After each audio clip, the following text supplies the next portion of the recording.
مور دین 1 billion Muslims ہے پوری دنیا میں. ہر مسلمان منیمم 10 ٹائمز ایک دن میں یہ سورہ پڑھتا ہے. سورہ مبارک فاتحہ یا الحم کا سورہ جس کو بولے. ایکسٹرا آرڈینری سورہ ہے.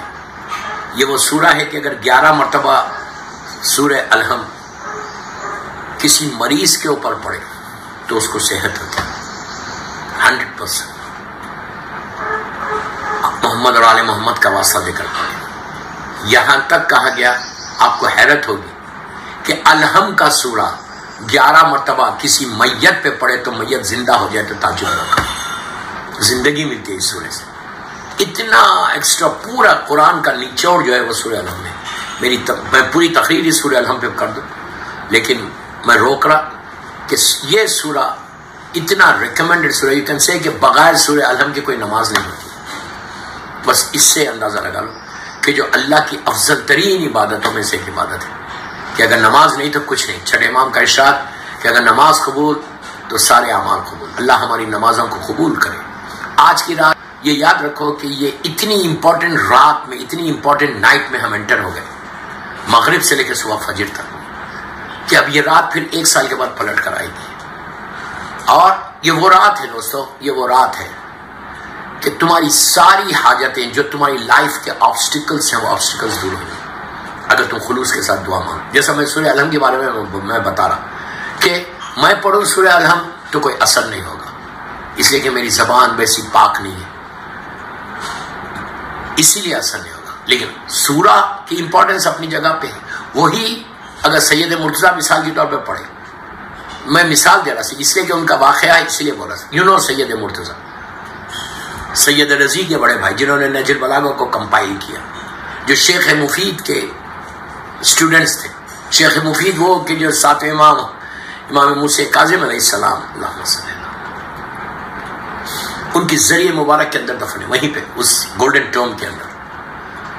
جن کو یہ بھائی سید مرتضیٰ اور سید رضی یہی 2 بھائی تھے کہ جن کی مثال مولا حسن مولا حسین کے بچپنے سے میں جیسے تھے. ان کی ماں نے، بیوی شہزادی نے لے جا کے شیخ مفید کو کہا تھا کہ میرے بچوں کو فقہ سکھا، اور دوسرے دن سید مرتضیٰ اور سید رضی کے ماں نے لا کے اسی انداز سے کہا تھا جس رات میں شہزادی نے کہا.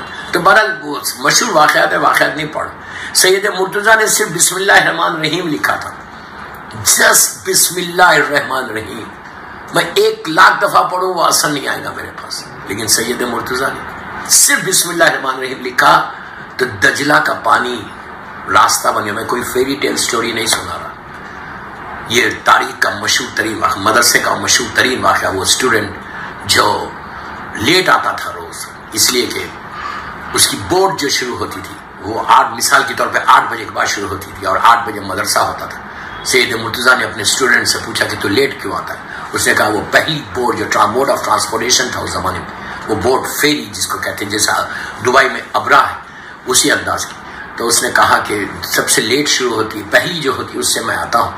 تو سید نے کہا تھا کہ اچھا میں ایک دعا دیتا ہوں تو اپنے ہاتھ میں رکھنا اور پانی میں بسم اللہ الرحمن الرحیم بول کے پیر ڈالنا، تیرے لیے راستہ بن جائے گا، تو وقت پہ آ جائے گا، کراس کر لے اس ریور کو. اس نے لکھ کے دیا اور کہا تھا کہ کھول کے نہیں دیکھنا اس میں کیا لکھا ہوا. پہلے دن وہ رکھا پیر. میں بہت شارٹ کر رہا ہوں، مشہور واقعہ ہے، صرف میں امپورٹنس بتانا چاہ رہا. پیر رکھا، راستہ بن گیا، کراس کر لیا. اس نے کہا یہ تو بہت اچھا ہو گیا، پیسے بھی بچ گئے، وقت بھی بچ گیا، اور یہ معجزہ دریا میں سے کراس کر کے آیا. میں کوئی سٹوری نہیں سنا رہا، یہ ریالٹی ہے. روز جانے لگا، ٹائم پہ آنے لگا. ایک دن اس نے کہا لیٹس سی کہ سید نے لکھا کہ اب جو کھول کے دیکھا اس میں صرف بسم اللہ الرحمن الرحیم تھا. اس نے کہا یہ تو میں بھی پڑھ سکتا ہوں. بس اب جو پانی میں پیر ڈالتا ہے ڈوبنے لگا. پھر وہ ویٹ کیا فیری کا، جب فیری آئی اس سے لیٹ پہنچا، اپنے روم میں چلا گیا. سید نے دوسرے روم سے پکار کے کہا میں نے تجھ سے کہا تھا کھول کے نہیں دیکھا. تو آپ نے غور کیا بسم اللہ الرحمن الرحیم صرف لکھا تو راستہ بن گیا. اسی طرح سورہ الحم کی بھی اگر وہ پڑھے تو اس کا اثر ہے. تو اپنے آپ کو ایسے بناؤ. آج کی رات اگر تم اعمال کرو، آج کی رات تم کچھ وعدے کرو اللہ سے، کچھ پرومسز کرو، کچھ عہد کرو کہ میں یہ بھی چھوڑوں گا، یہ بھی چھوڑوں گا، یہ بھی چھوڑوں گا، یہ بھی چھوڑوں گا. پہلی چیز جو چھوڑنا ہے وہ رزق حرام. اگر رزق حلال رہے گا تو اثر ہونے لگے گا. ہمارے پاس قرآن مجید کی ہر آیت کا ایک اثر ہے. تو دوستو، میں نے تقریر کا آغاز ایاک نعبد و ایاک نستعین سے کیا کہ آج کی رات اس کی بارگاہ میں دعا کرنا، صرف دعا کی رات ہے. میں نے کہا نا کہ رجب کی یہ آخری رات ہے، اس طرح کی اتنی بڑی رات. رجب کی کئی راتیں تھیں، اس میں جیسا 13 رجب کی رات تھی، میرے مولا کی ولادت کی رات تھی، پہلی رجب کی رات تھی، 10 رجب کی رات تھی، 13، 14، 15 کی راتیں تھیں. ایک برکتوں والا، رحمتوں والا مہینہ تھا جو آہستہ آہستہ گزر گیا. And we didn't do anything. Literally لوگوں نے کیا ہوگا، میں جنرل بات کر رہا ہوں. We didn't do anything. جیسے کرنا چاہیے تھا ویسا ہم نے نہیں کیا. یہ وہ رات ہے کہ اور اب آخری رات آ گئی. یہ رات کئی فضیلتوں کی رات ہے، زیارت امیر المومنین کی رات ہے. یہ وہ رات ہے کہ جس میں 12 رکعت نماز پڑھنا ہے، 2 رکعت کر کے. اس کا کچھ سورہ، میں سورہ نہیں بتاؤں گا، ٹائم نکل جائے. 2 رکعت کر کے نماز پڑھو اور کوشش کرو کہ ہر نماز کے بعد تسبیح شہزادی کونین پڑھو. واجب نہیں. کیوں پڑھو؟ قبولیت نماز. جب آپ اتنی محنت کر رہے ہیں، شارجہ میں دوسرے دن جاب ہے، بزنس، چلو یہ اچھا ہے کہ دوسرے دن فرائیڈے، تو تسبیح اس لیے پڑھو کہ شہزادی کی تسبیح تمہاری نماز کو خوب. چھٹے امام ارشاد فرماتے کہ میری جدہ کی تسبیح تمہاری واجب نماز کو قبول کرا دے. یہ واجب نہیں ہے تسبیح، مستحب ہے. کمال ہے تسبیح کا کہ بیوی کی تسبیح واجب نہیں ہے، لیکن یہ مستحب عمل واجب کو قبول کرنا. ہر وقت پوری مجلس تسبیح پہ پڑھو. بیوی کی تسبیح کی امپورٹنس کیا ہے؟ تمہاری ہر دعا سے پہلے تسبیح مظلوم بی بی زہرا پڑھو.